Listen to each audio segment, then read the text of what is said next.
Hi, and welcome to Dare to Dream. This is Debbi Dachinger. Beautiful people, today I am speaking to Geraldine Orozco, psychotherapist, hypnotherapist, an alien contactee and experiencer. Geraldine talks about interdimensional navigation, human genetic timelines, and advanced healing and activation of human DNA. The Dare to Dream podcast won 3 Talk Radio Positive Change Awards, won the COV Award for Best Radio and Podcast Show. Whelp Magazine named Dare to Dream one of the top 20 best podcasts to listen to this year, and it is high ranking under Apple Podcasts in self-improvement. This show is sponsored by Dr. Dane Here and Access Consciousness. They do energy work out into the world. You can contact him or go to any of the classes at drdanehere, HEER.com. On this YouTube channel, if you're watching us on YouTube, youtube.com/Debbi Dachinger, now available to you is membership. What does that mean for those of you who are already signing up? It is private for members only. That's a place where you and I are going to get together and we'll be doing shamanic work, extraterrestrial work, and sometimes some of the phenomenal guests you see here will be coming on with us to do some live Q&A with you. So you definitely want to sign up to become a member.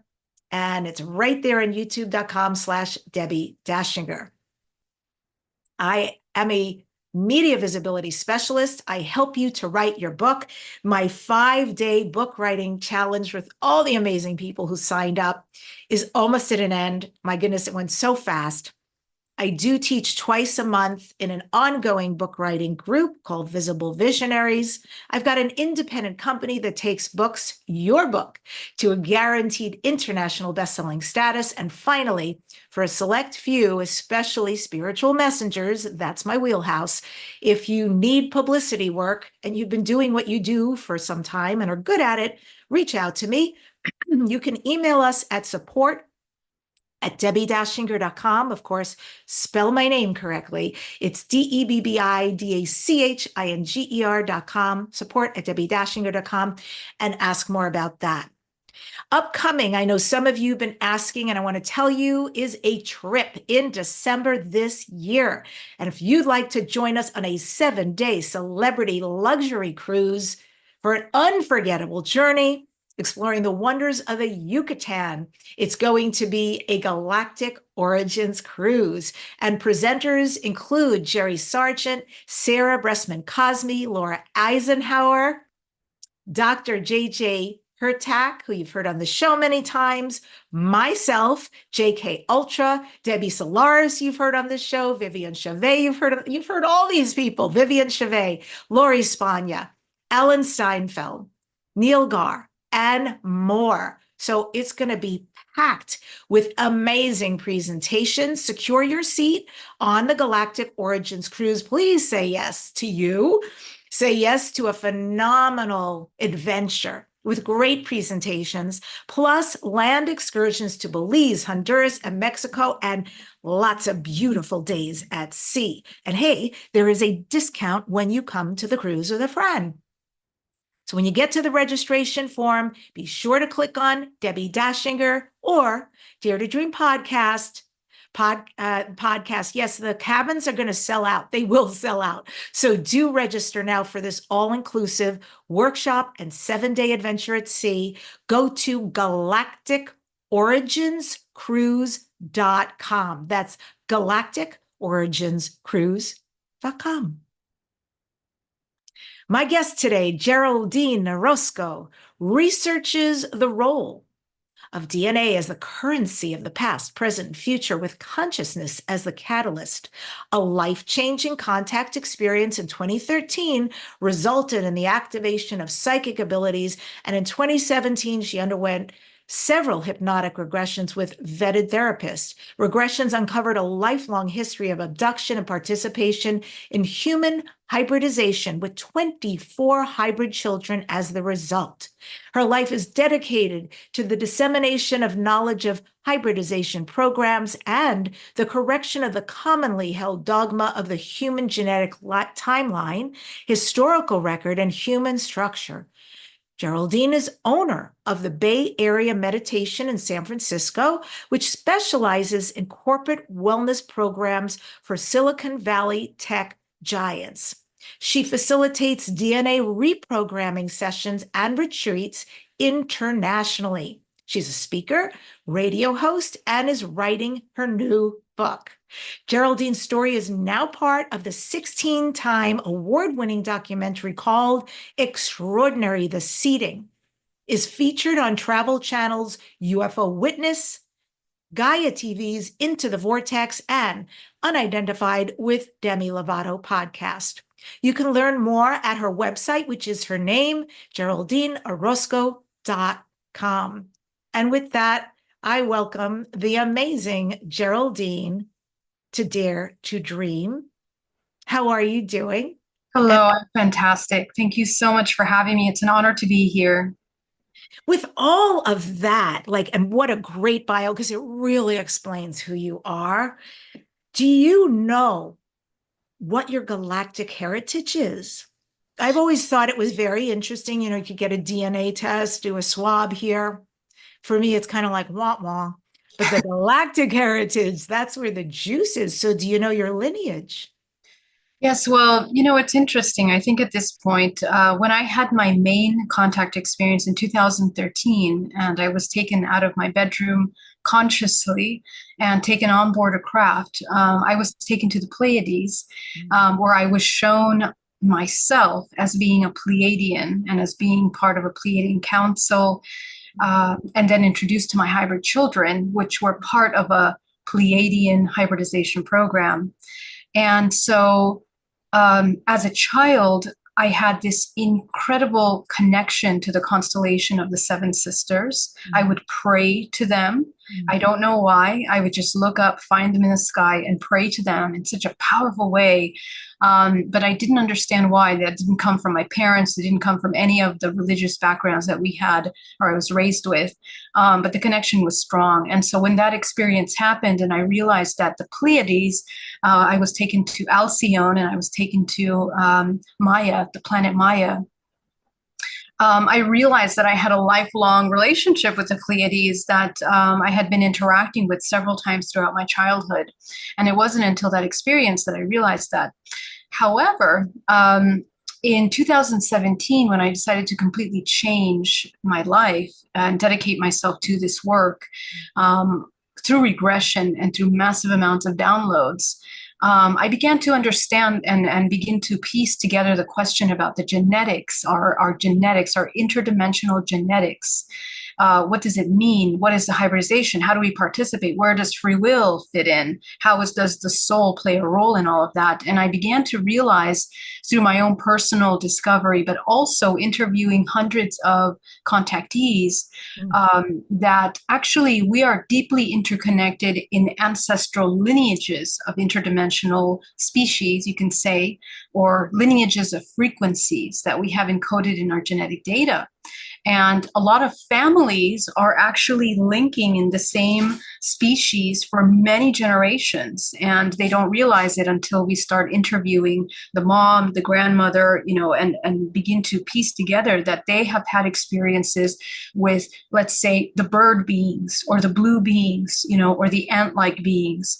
And it goes back into their ancestral roots, going back to, let's say, the Hopi Indians, for example, or the Aztecs, or going back to the Incas. So these kind of roots are very interesting, and they kind of correlate with our historical record of ancient scriptures, and also what we've seen about the remains, the architectural structures that are mirrored with these constellations and these grids, these energy grids.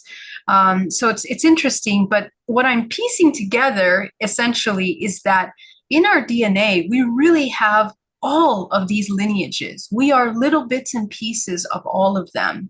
There are stronger ranges of frequencies of these species that emerge to us as we evolve and as we begin to wake up consciousness. So to answer your question in a long way, I discovered myself as a Pleiadian, but also discovered many other species that I had been participant in. There are hundreds of different lineages that we actually interact with.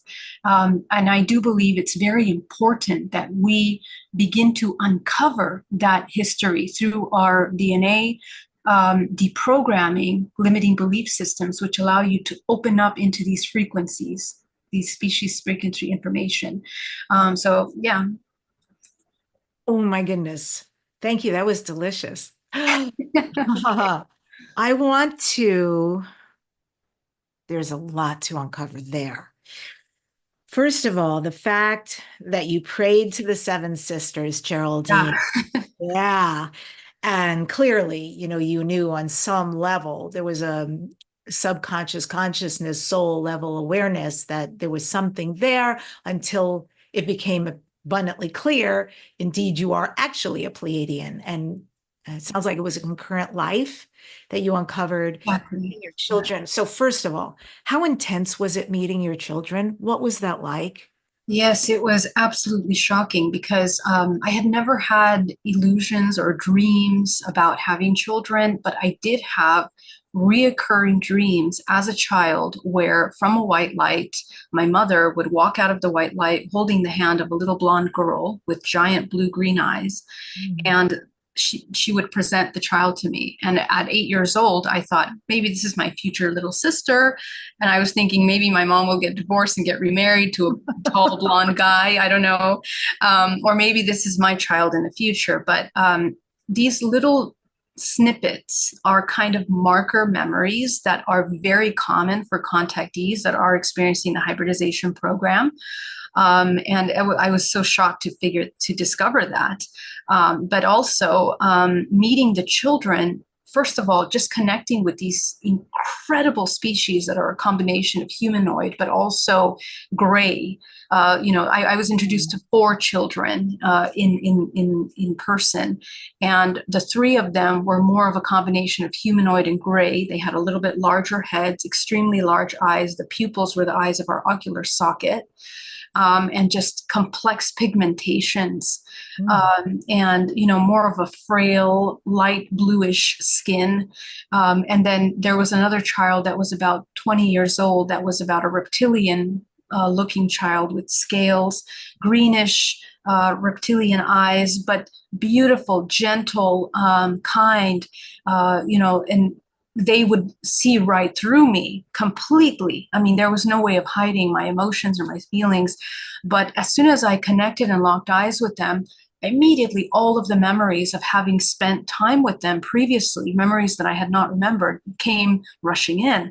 And that was, I think, the most shocking part of it, trying to place in my reality, in my memory, how could I have forgotten, that these children exist? I just couldn't forgive myself or even process that information.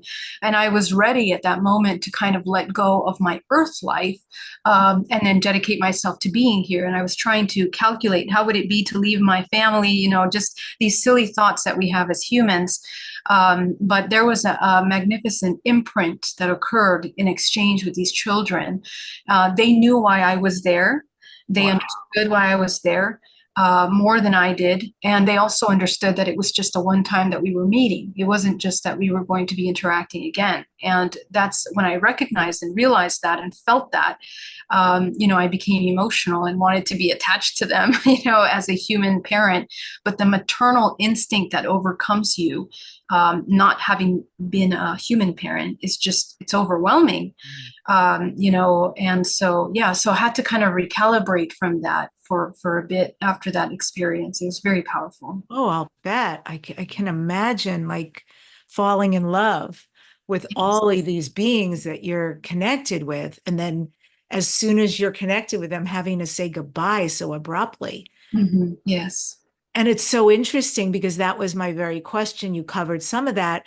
My understanding of hybridization, well, I was going to say the grays are very much behind the hybridization, but of course it's deeper than that, right? Because the Sasani are part human, and Zeta Reticuli, the Yael, adorable creatures they are part human. And how many other species are there that are involved in this program? You know, at this point, Debbie, the way that I look at it is not so much as a species being involved, but rather lineages of frequency. If you could think of DNA as lineages of frequency. Can you explain that? That's fascinating, but I don't fully Yeah. understand. Imagine that the human, in order the recipe for a human requires that certain genes are turned on and some are turned off, right? Just like 80 different genes make the difference between a human and a banana. Okay, Okay. genetically, right? So, in that same way, the recipe between a human and this interdimensional beings, we are all cousins. We are all related. We're coming from the same creation soup, you can say. Mm. But what it is really is that the form or the identity that they take, a lot of that is actually, in what I've noticed humbly, is through filters that are deeply programmed within matrix programming in the way that we translate the manifestation of certain frequencies. So we see beings from the 11th dimension that are, I don't know, Pleiadian or, Arcturian in this certain form. They present themselves to us in that way, and we interact with them in that way. And we have that information in our own genetic code. Otherwise, we would not be able to interact with them. So to me, it's more of an inside job. The other part that I notice is that when humans begin to deprogram more of their matrix, earth bound programming, and begin to access some of their interdimensional faculties, and they begin to travel and navigate dream states, they begin to recover memories of themselves as these interdimensional beings, as past lives, future lives within these dimensions. And the form sometimes is more like a screen memory. It's not really even the form that is being presented in that dream or in that temporary experience. A Mm. lot of times these beings actually are more non-form. They are lights, they are energy, they are pure essence, Mm. more than they take physical form. And this is kind of the work of the experiencer to begin to remove as many filters as possible in order to cultivate the ability to hold space to see the true form of these beings. The other thing is that fear plays a tremendous role in creating archetypal, holding on to archetypal filters, so this is something that's very interesting when it comes to the way that these beings look and Wow. feel.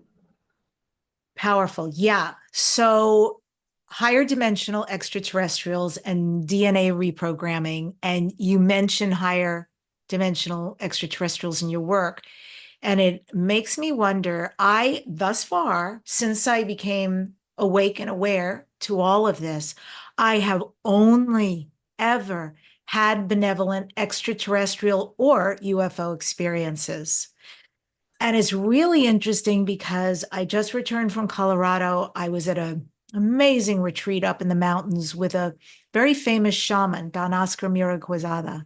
And what an honor and a pleasure. And I chatted with him about this because, as you mentioned, Geraldine, in the beginning, these indigenous people, these shaman, they have been having these experiences since the beginning of time. Well, we all have, but Yeah, for them, this is like an open conversation. It's the norm.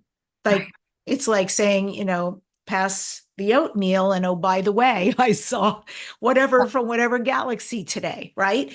So he also acknowledged the same and said, me too, Debbie, only benevolent, ever. Yeah. And he made a little remark, but it was really about where we come from and what we generate. So I want to ask you about that, the validity of it and how that works. Yes. It's kind of a complex topic. And the reason why is because, I have a support group, international support group that I work with contactees from around the world. And I get everything from people that are dealing with MILABs, military abductions, military type experiences, to Draco-reptilian interactions, to Pleiadians, light beings. Okay. So, how do we make sense and how do we integrate these kinds of experiences? And what I am seeing over and over again, that when we reach the roots of conscious programming of each one of these contactees, it is almost as if a formula that when we see that we discover core belief systems in living and existing in states of survival and fear, a lot of the kind of experiences that they're going to be having in dream state or out of body experiences, interdimensional experiences, are going to be more parasitic. As opposed to, if people are clearing themselves, working, coming into focusing on redirecting energy into more co-creative activities, the kind of experiences that they're having are more co-creative. Everything is an evolution. We are constantly cycling through creator states, and the lowest creator state is states of separation, states of fear and survival, and the highest states of creation are unity consciousness, and then in between that there's many levels, and so we're kind of moving up and down. We're really oscillating through these different stages of co-creation, but what that tells us is that we can alchemize every and all experiences into something of creation, and that is the gift that the human organism has in this three-dimensional plane, the law of three of creation, that we can co-create essentially what we're experiencing. And also by understanding the laws of this universe, that when the human organism comes into the most zero point possible, this is actually when they begin to tap into the ability of free will and creation. Any other state of creation really doesn't quite allow them to enter into manifestation and creation. So there's a mechanism to this system. There's an architecture that we seem to be abiding by, and it's something that is reported to by so many different ancient civilizations, ancient texts, scriptures, beings that have reached high levels of enlightenment and awareness. It's the same kind of architectural structure and laws that we keep meeting and revisiting. So it's all about frequency, and it's about how we cultivate and maintain the frequency that allow us to interact with these beings interdimensionally. Mm-hmm. And so this DNA reprogramming and DNA activation that you talk about, can you describe what kind of process that is, how it functions, what generally the results are with that? Yeah, so basically it comes down to the mechanics of our body, our organism. We are multidimensional organisms. We are biochemical and bioelectrical at the core of our structure. And that's very important to understand, because the way that this entire system is kind of created, we exist in a holographic system. And so if you really understand what that means, there has to be a generator and a projection, right? So you can think of your life experiences as the projection of what you are generating. What are you generating? Well, there's a database of information that is input into that generation of the projection, and that database is your DNA. The DNA is where is stored all of the memories, both collectively of the human race, but also ancestrally. So when a soul incarnates into an ancestral lineage, two things are happening. The ancestral lineage call forth and manifest that essence because it's a vibrational match. What does it mean, a vibrational match? All of the choices of all the ancestors that have produced an environment, a space for which this organism that is also evolving in its own ways to now complete or to complement or to have opportunities of pulling forward this ancestral lineage forward. And so that is all based on frequency. The human now has some level of a map of life, you can say, a map of potential opportunities that's available to the human. And this information is self-organized in the body through the chakra system, which is your endocrine system. The endocrine system organizes through frequencies from lowest to highest. And within this beautiful organization, we store the memories based on frequency. So the more that the human is repeating unconscious, repetitive patterns of survival that are passed down from this ancestral matrix program, they just keep reliving dormant states and perpetuating suffering, not only for themselves, but for the collective. So what DNA reprogramming is doing is we are beginning to, first of all, recognize what are those patterns that we are repeating unconsciously. We get to the root cause of them. And how do we get there is through the emotions. Why? Because this beautiful endocrine system of frequency, which is a bioelectrical system, it's emotions that are the charges. They are charges, bioelectrical charges. Every emotion is a bioelectrical charge which produces a biochemical response. And so that is a deep program that is embedded.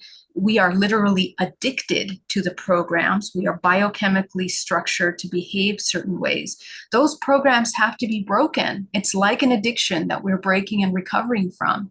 And because we don't have a lot of examples of a person that exists in unconditional love and unity consciousness, we literally have to teach ourselves biochemically, bioelectrically, what does it look like to hold in the body this state of existence?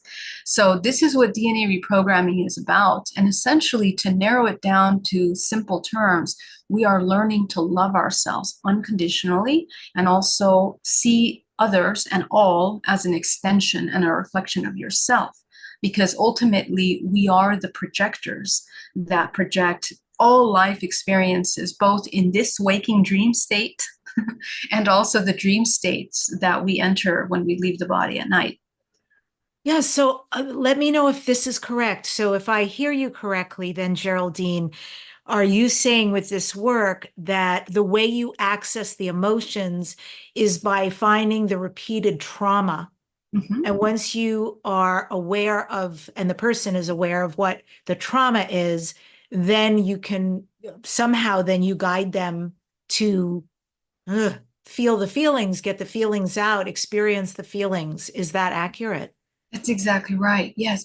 In fact, what is gold is our triggers. If you can simply recognize what is the emotion that you've been feeling over the past 24 hours, the past week, you're going to begin to notice you have some very strong patterns, and you're going to realize, wow, I'm feeling upset all the time. Like for the past 3 years, all I felt was upset, upset, upset every moment. So now you begin to recognize, okay, there's a pattern here. Let's get to the root. When you sit with that emotion, emotions store in the body in layers and also in different parts of the body. And there's, Chinese traditional medicine is amazing for those that are interested in that, to help us understand how this emotional data stores in the organs. And they've mapped it all out. This is how I see it intuitively in the body. When I reference some of these Chinese medicine maps of emotional data, it's exactly the same as we're seeing intuitively in the body. So when we sit with the emotions, you begin to uncover the layers. Those layers are how you programmed and how you experience the emotions into a program in your body. And when you get to the root of that, that's when you can begin to trace back all of the memories that you've stored as a child. Where did you take on those programs and ideas, and how they've solidified into what we call a personality? Personality is really more of a survival mechanism, really, that we need to take a look at. We need to revisit, how productive is this personality, is this identity that we hold on to? How much does it help you flourish and to live a healthy vitality life? So that's what the deprogramming is about. Wow, I'm having a big aha in this moment. And the more you talk, the deeper the aha goes. So, based on everything you've been sharing, here's what I started putting together. I have had my galactic origins done. Now, I don't know all of them by any means, but I had somebody phenomenal. And so Elohim, the inception of my soul, then Lyra, Lyra, Lyra, Lyra, and then Antares, Andromeda, Pleiades, and etc. So here's what I'm putting together as I listen to you, that I'm thinking is really fascinating as a concurrent pattern. Lyra, planet, people, almost all of them decimated by the Dracos. Why? Super trusting, didn't believe anybody when they said, be careful of these beings. They're after your planet. And And they said, no, no, everything, they're really very nice people. This is my interpretation of the story. And Yeah. of course, right, the Orion Draco Wars, it was not a very nice thing. The Lyrans who made it and got out had to find another planet. They were very much like refugees, right? Finding another place to live. So the way I'm putting it together too is, isn't it fascinating that in this lifetime, my soul would choose to be Jewish, right? It's not the religion I follow by any means, just because I'm deeply spiritual, but those are people who have, throughout their inception, moved to a country, felt safe, started to establish themselves, and then been turned against and had to move to another country. I mean, all over this world, right? Till they settled in Israel. And then definitely very interesting beginnings for me, very unstable, the family I was born into. And the fourth component, which is kind of fascinating, I was born under the sun sign of Cancer. What is most important to Cancerians? Home, Oh, loyalty, family. huge, huge, right there. So, it's mind blowing because it really helps you understand, what are your battles and how do you overcome? What kind of tools do you need to overcome those little core belief systems of, let's say, not feeling safe in a home? And that's really huge. If you begin to support yourself with some of those ideas, you can change a lot of things. And you also, well, here's the difficult part. You begin to realize all the choices that you've made in that state of survival have led you to end up where you are today, And so a lot of people find themselves at an older age, in their mid 30s, 40s, beginning to recognize, whoa, how did I end up here? I married the person out of survival. I got this job out of survival. We're not living in congruency and in a place of authenticity. So this really is a work of deep self-love and deep authenticity. How do you come into absolute truth? Sometimes truth can be very painful to process because we have to look at parts of us that we don't want to see, and that's where this power of love is the alchemical transmutory power that we have within our bodies. And it's a very powerful thing because this is how we become co-creators. Absolutely. Oh my gosh. Thank you for this. This is massive amounts of awareness right now. Do you have right now still, do you have experiences, conscious experiences with higher dimensional extraterrestrials? Yes, absolutely, all the time. And I mean, the reason why is because we're multidimensional. You can't close the doors once you open them. I mean, you can ignore them and shift your frequency, but we need to learn. The whole point of becoming a race of unity consciousness is the ability to understand that you're one, not only with the human race, but with the entire system of this organic living beings that we are all part of. And so unconditional love and compassion has to be also experienced in these dimensions. And it can be very challenging because, sometimes we recover memories of trauma. Sometimes you discover them through emotions that you have. I don't know, you're getting coffee and a bagel and the guy looks at you funny and it triggers this feeling of survival in you. Just simple memory, you begin to uncover back to your reptilian draconian life programs. Just it can be things like this. And I do this with my clients every day.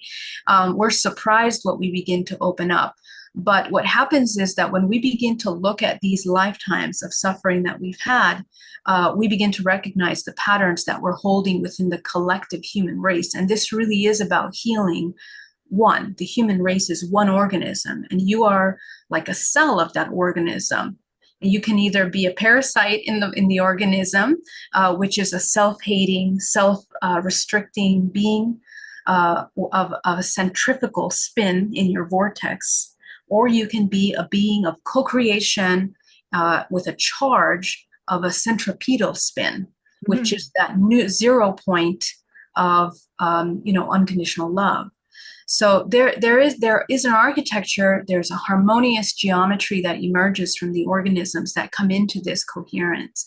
And it's those humans that are most in alignment with nature, with the laws of the universe, that are living in harmony with all different organisms, including those aliens, reptilians, draconians, whatever they are, whatever they manifest as. It's a harmony. Yeah. So are there good and bad Dracos, reptilians, mantis beings, greys, benevolent, also harmful? How would one know the difference about what's presenting? Yeah, so a really good way to begin to observe that. Number one thing we have to do is we have to train our intuition. Your intuition, your intuitive faculties are the hidden key to using the user manual of the human body, which have been suppressed for centuries and centuries on this planet in order to enslave and to control humanity into workers, producers, consumers, suffering race of humans that are driven by sex and all of the lower senses because they're in survival. Okay. So the opposite of that, which is the human that is a co-creator, is a human that is deeply sovereign, is in charge of their emotions, aware of their emotions, that can have a regulated nervous system in a place of complete authenticity. And this is where we begin to have true vision to be able to discern these different the differences between parasitism and creation and even exchange. Okay, so creation is about co-creating, which means there is an even exchange. This yin and yang is something that is an equal, harmonious balance, that is always mindful of the collective well-being when something is being done or given. When there is a parasite, it is something that we are depleting, we're giving more than we're receiving, or we're receiving more than we're giving. So keep in mind, looking at your experiences, and this requires a trained vision, because it's very easy for humanity to fall into the trap of victimization, helplessness, hopelessness. Those are very deep programs that we have to break, of separation. To be able to see a traumatic experience, for example, in the draconian program, in a military program, we have to understand how we ended up there. There is no such thing as a victim of complete powerlessness. Our participation in ending up in that scenario, or in that memory, in that lifetime experience, is 100% part of our unconscious states. And many lifetimes that we are living, simultaneously, we still have these subconscious programs of helplessness, and we're making agreements. Every single action that you do, every intention, every word that you are putting into the creation is an agreement that you're making with something or someone. You have to understand that.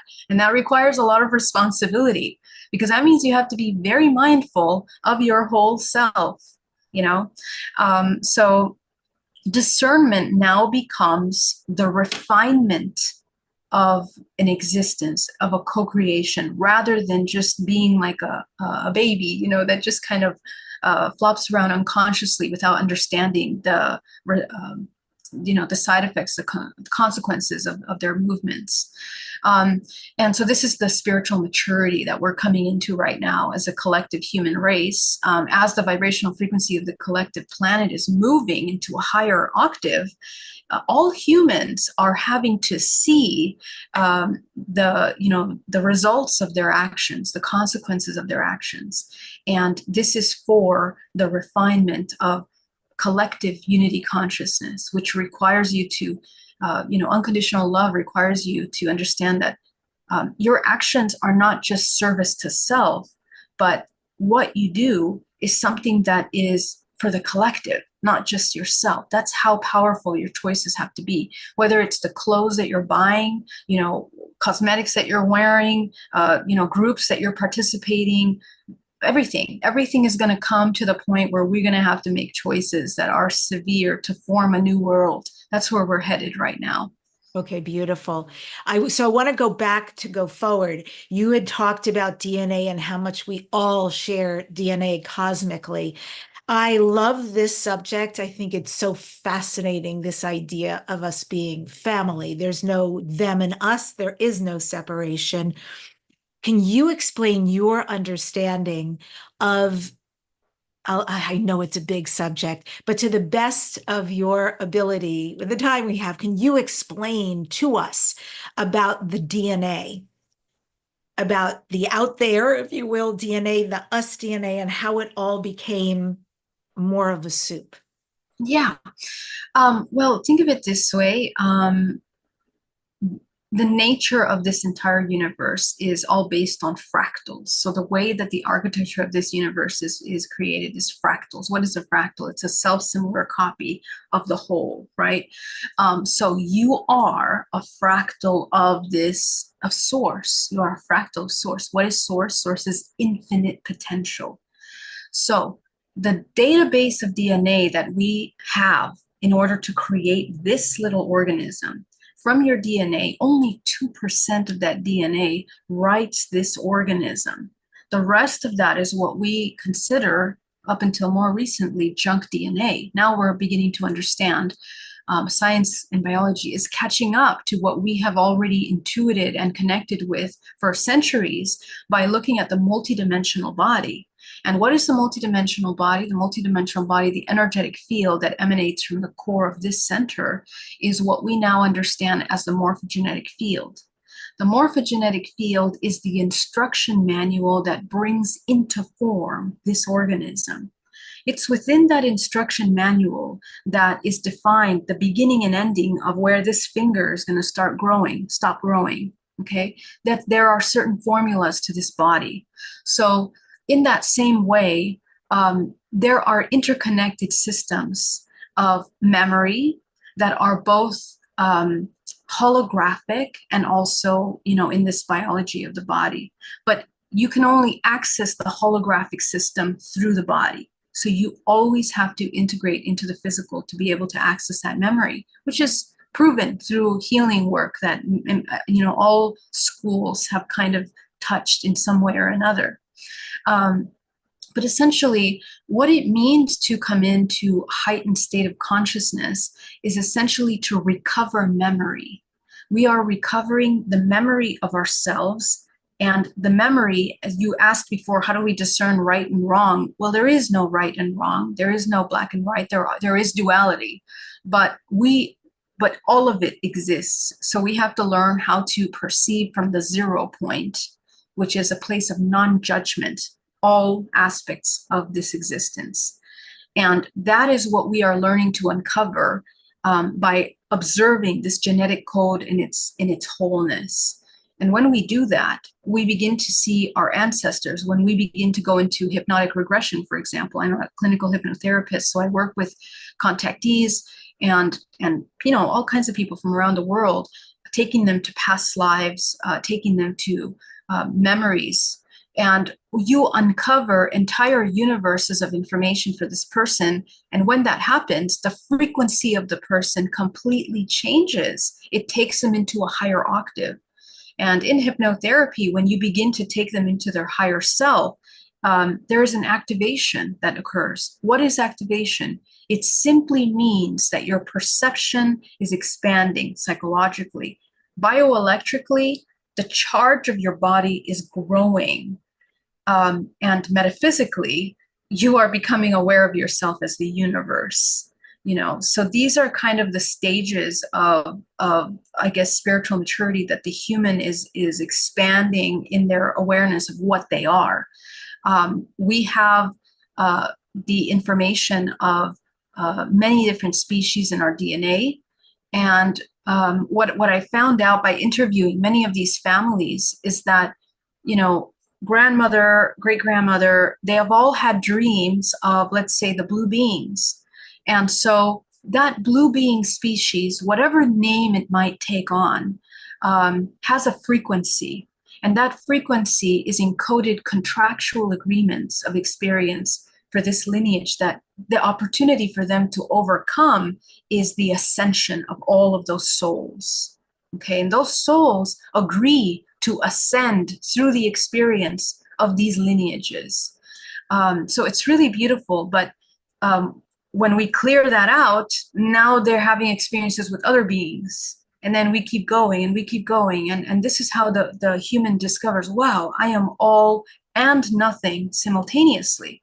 Okay, so I am this essence that is projecting all of these things, and the universe is really experiencing through each and every one of us. That's really what it comes down to.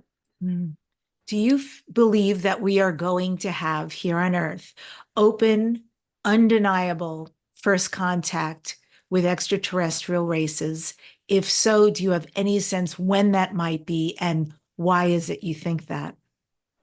Well, to be honest, I feel we already are having that. We've been having it. And, you know, it's only matrix programming and social engineering that has pushed us into this idea that there is nothing outside of you, that, in that we are isolated species, because, and that's a very real thing. I mean, it was socially engineered through the government, CIA and FBI, to input these ideas into the entertainment industry to create these fearful ideas of non-physical forms of any kind or phenomena. So this is something that the human has to wake up from, that is not real at all. What is real is that we exist in a multidimensional existence. We are constantly surrounded by entities and beings all around us. And it is important for us to cultivate the vision to see that. So if you want to talk about the government, I mean, just it's simply looking at the congressional hearings over the past 2 years have been mind-blowing. I mean, if you really read what is being said there, they are claiming biological beings that are existing. There was just a disclosure a couple of days ago. Somebody is confirming that there are biological beings. The government has been interacting with them and it's suppressing the information. There have been pregnancies. There have been activations of psychic abilities that have been recorded. So, I mean, I think all of it is there.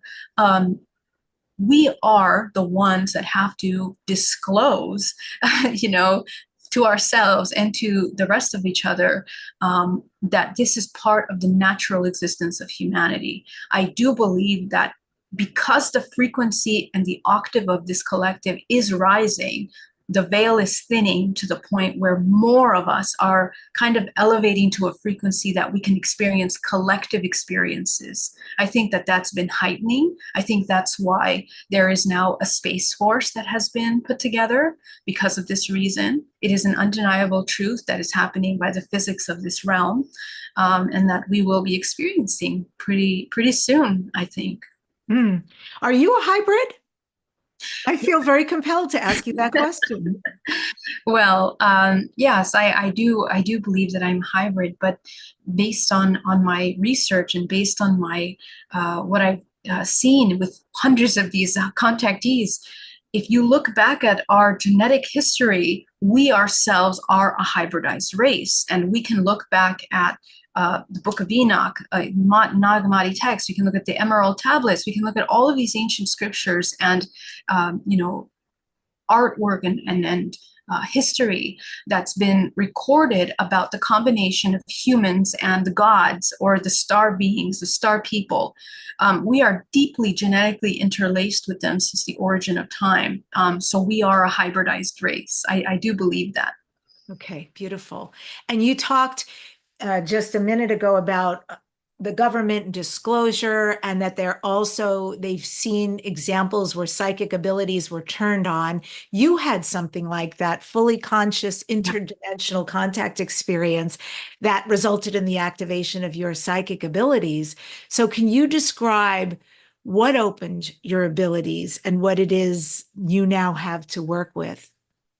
Yeah, so when I was taken on board the craft in 2013, I was taken out of my bedroom through the wall. I literally felt myself dissolve and come back together again on top of the roof of my garage, and then directed by 6 grays into this incredibly beautiful technology of a lenticular type craft of light.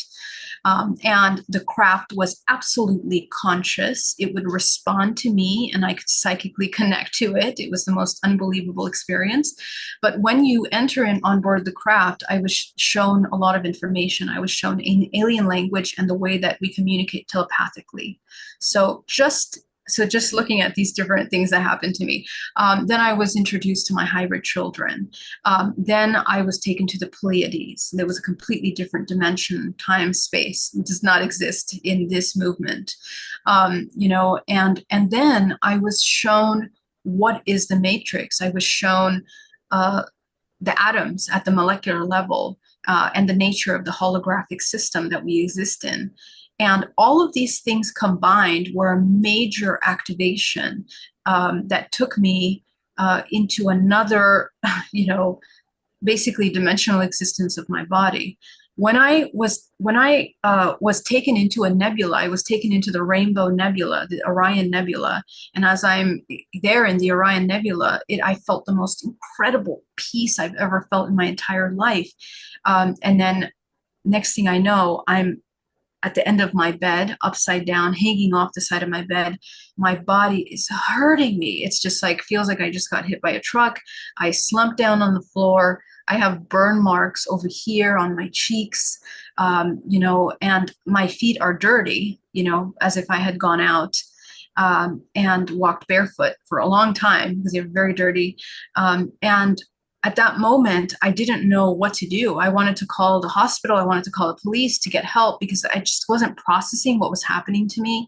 And I went to sleep because I couldn't do anything until 24 hours.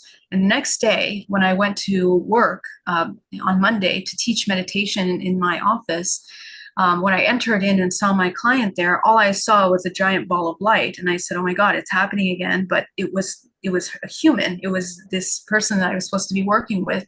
And I would see different colors and I would feel her feelings, her emotions, her thoughts, absolutely transparent. And it hurt because she was going through major anxiety and I could all of a sudden feel that anxiety. And I was like, I don't feel anxious. I don't know why I'm feeling this, So my empathic abilities completely heightened. My vision completely opened up. My sensory body, my taste was heightened, my smell, my ears. I could hear 4 houses down from my house. I could hear the baby crying in the room. I mean, it was quite maddening for a couple of days because I wasn't ready for that much information so quickly. And it took me 3 months to be able to calibrate myself, to learn how to work with my energetic body in order to go grocery shopping, because I couldn't even leave my house. So yeah, it was a very powerful experience. And it really took years because thankfully I had been meditating. When this experience happened, I went into a retreat for 4 months, and that's when this experience happened to me. Wow. So I had been training myself and teaching myself DNA deprogramming right before that. And if it wasn't for that spiritual foundation that I cultivated, I think that, it would have been just crazy. And also, if I hadn't had those psychic abilities, I myself, I don't know if I would have believed what happened to me because it was just, it was so unbelievable. I didn't even believe in aliens, let's say, or these gray beings up until that point. So it's a major paradigm shift for me, Did you find out what the burn marks were? Well, I've researched other accounts, and there have been a couple cases in which this has happened, that people say that because of the energy of the craft, you get burn marks here.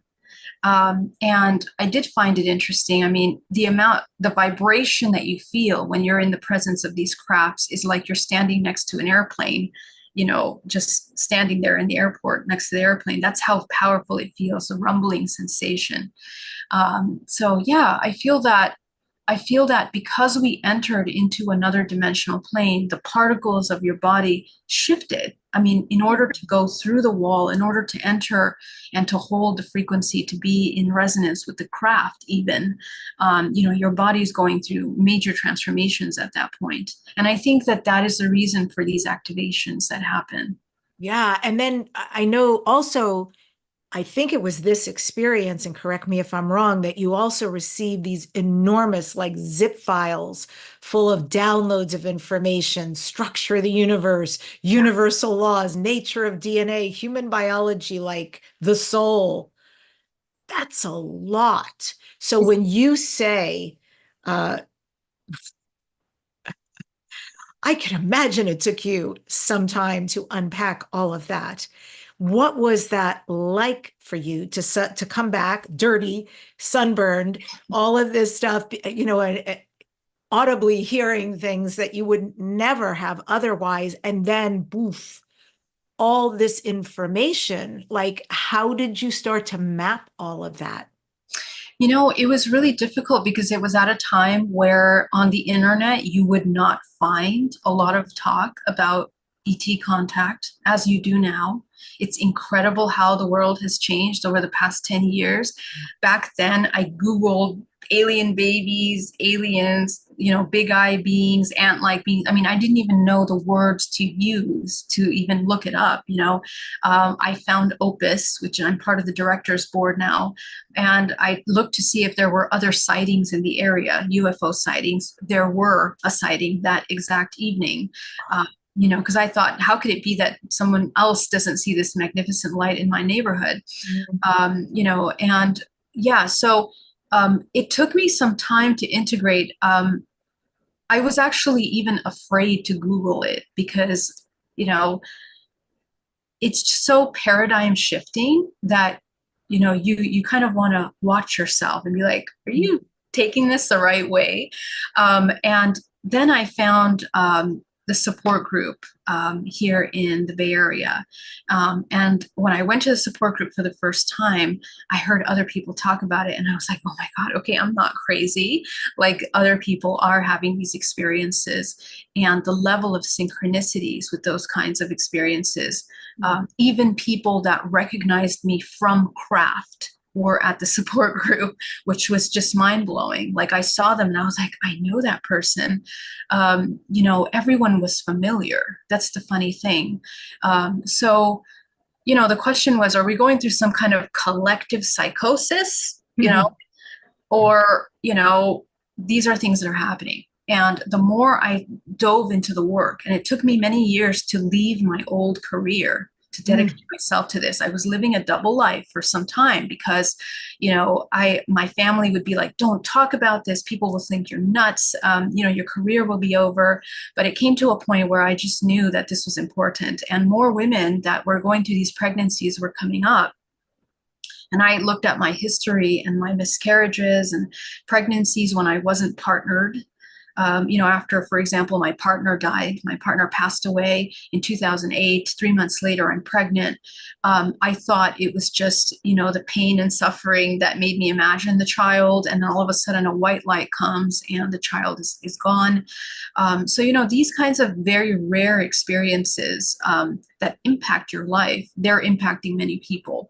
So we have to understand that the nature of being interdimensional means that you have to be ready for things that are in this level of phenomena. And a spiritual foundation is number one. You understand the laws of the universe.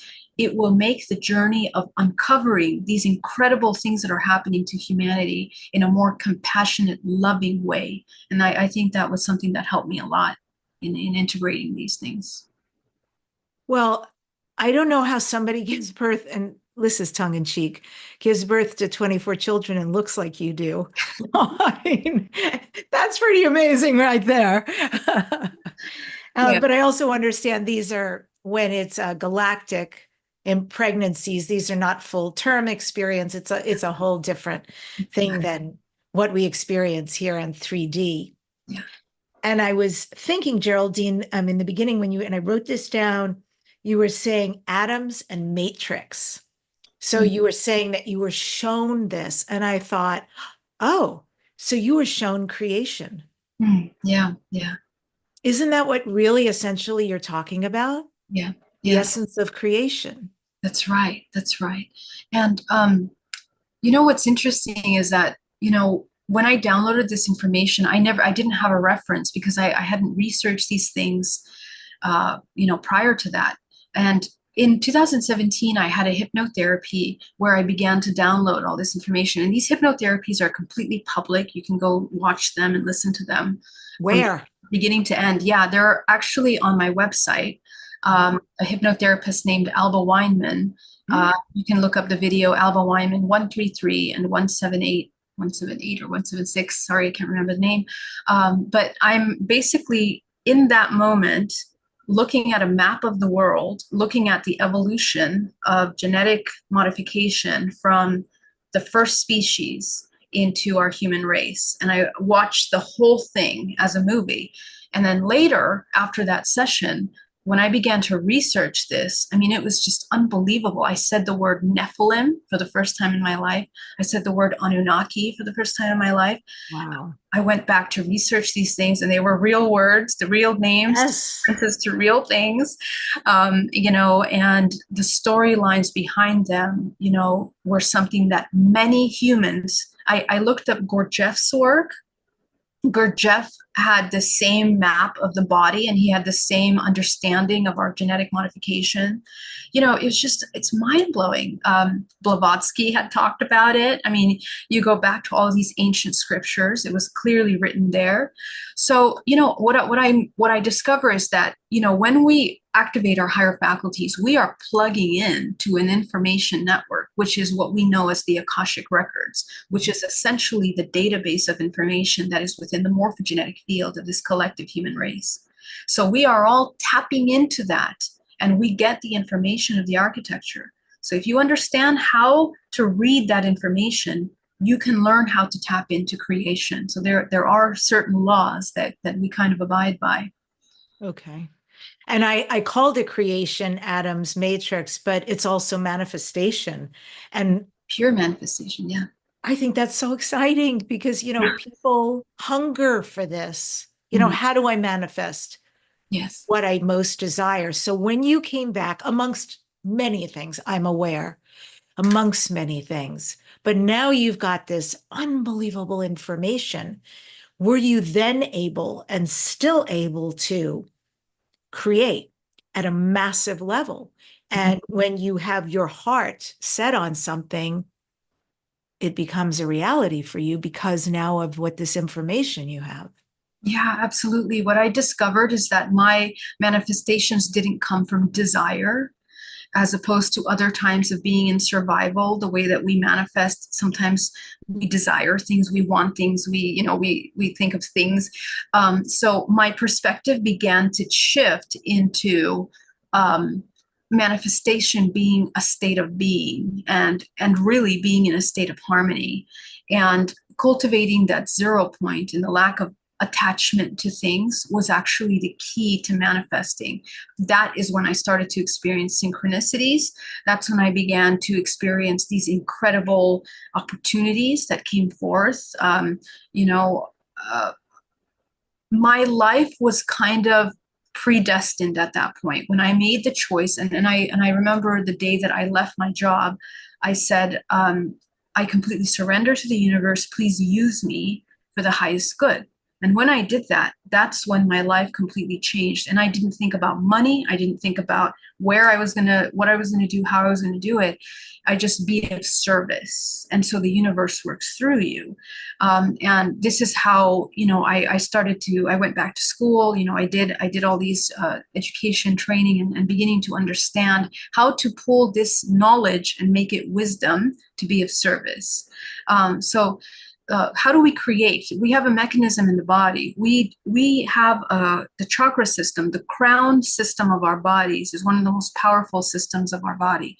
The crown is where the non-physical meets the physical. So when this is dormant, you cannot co-create, you cannot manifest. This activates when you begin to train your intuition. So one of the things that I teach is how to go into reading state. We can shrink our first 3 chakras, and what that allows us to do is to learn how to control any kind of manipulation or unconscious leaking of your life force into the physical matrix. You redirect your life force into the reading state. You open your heart, your throat, and your third eye. And when you begin to activate these centers, now you have more of a clearer vision. And you have to work on refining that vision by clearing your energetic space.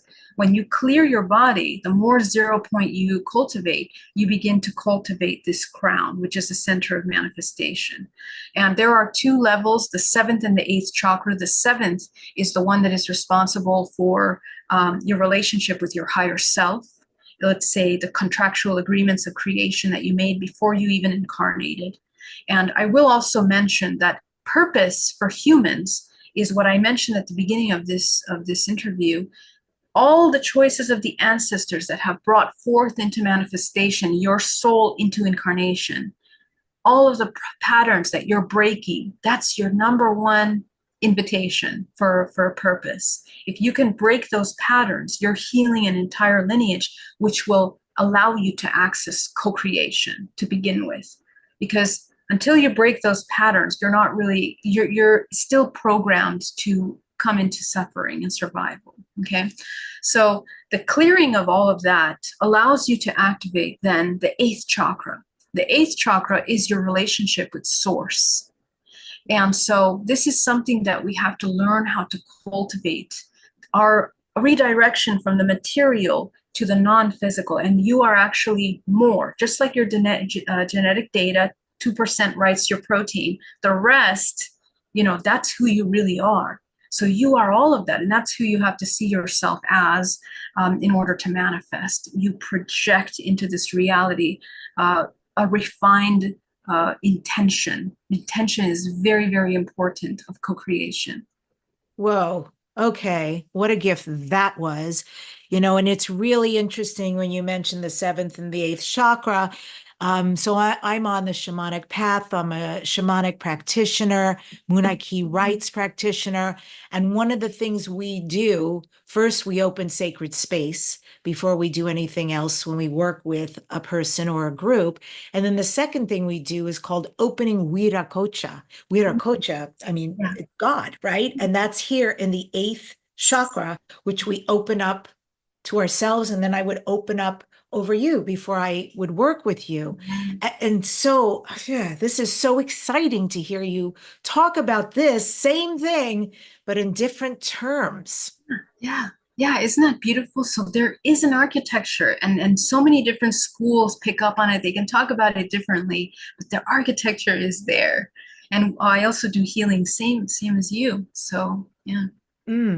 Okay, so you talked about the fact that you had a place to go, right? You, amidst all of this insanity, really, that you came back to with all of this, it really was beautiful, but took a while to get to have peace and understanding with it. And there was a group for you to go to. Mm-hmm. And so now you run the support group, Geraldine, for experimenters, for contactees of identification phenomena. And without sharing any names, can you offer an anonymous example of the wildest contactee story that you have heard somebody share, that someone has been through? Oh my goodness, so many. In 2017, I was part of a documentary called Extraordinary the Seeding. And in that documentary, there was a story of a lady. Her name was April. She's in the film. You can watch the film. But in her experience, she had these hybrid experiences, and she was having trouble getting pregnant. And it wasn't until she had this experience with a being that she then became pregnant. And then she had the child. And the child is the most incredible, phenomenal star child you will ever see. I mean, he's incredible. The artwork that the child does, the visions, the intuitions, he remembers past lives. It's just so these are the kind of children that are being born. That's one example. Another example, abductions within families, or I don't like to call them abductions. I don't believe they're abductions at all. I think they're interdimensional experiences. But repetitive experiences that happen in a family. Why? Because all of them play a role in the seeding of life of this race that they're all creating together. And every single one of the family members doesn't talk about the experience to each other until one day we do a hypnotherapy for one of them. And then he mentions, the grandmother, everybody else did it. So we were able to set up that we do separate sessions for each individual without them talking. And as they begin to uncover these stories in their hypnotherapy, it's almost as if they went to this different planet and they described the planet exactly the same way. They described the location where they were interacting with these beings, the events that they were doing, exactly the same. It was mind-blowing.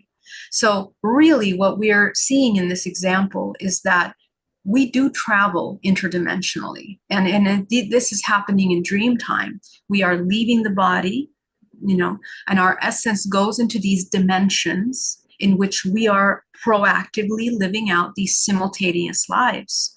So, but what directs these lives and the choices that we make is the frequency of our ancestral lineage. We're working together, and we're working together with these species. It is a co-creative process. This human race and the experience on the planet Earth is like an organism that is in a state of constant creation. And we create life on other systems, and it's the survival, you can say, of this matrix. It's that's what's happening. So that was a really powerful experience that really actually catapulted my research into interviewing other families of contactees, and I'm finding similar things. I mean, it's unreal. It's just, it goes in the family. Yeah. It's very interesting. Those are great stories. And the first one you told, this woman and the child, and what the child knows, like what a spectacular creature this star child is. I just posted something on my Instagram page, and folks can go there. It's under my name, Debbi Dachinger, and watch this little film. It's obviously a real shot on somebody's iPhone, smartphone. And they're sitting in a car. It's this mother who just asks her very young son, like, where you from? And he starts saying, well, I'm not from here. And none of us are really from here. And he starts absolutely referencing the galaxy, other races, where we're all from, with this huge smile on his face, full of joy as this child. And he's saying the most rainbow, profound things. And it just gives me so much hope to see beings like that being born into this world, who we are going to bequeath this experience, this planet to. Yeah. That it's in such good hands, such aware hands. So way more progressive, certainly, than my people, in my age, and most people. Yeah, it is quite beautiful to see what everybody is coming in with and what the potential is. Yeah. And I think it's a product of our collective healing. I mean, you and I, all of these beautiful listeners that work so hard on doing their shadow work and their healing, you guys change the frequency of the collective, which allows the souls that come in to be at higher octaves, So we play a major role in all of this. And it's evolution. Every single thing is evolving, and it's a natural aspect of this existence. I'm curious. We're almost at the end, and I heard somebody who channels an extraterrestrial say this, and I was really surprised. And he was saying the percentage of Earth beings who have actually had extraterrestrial contact.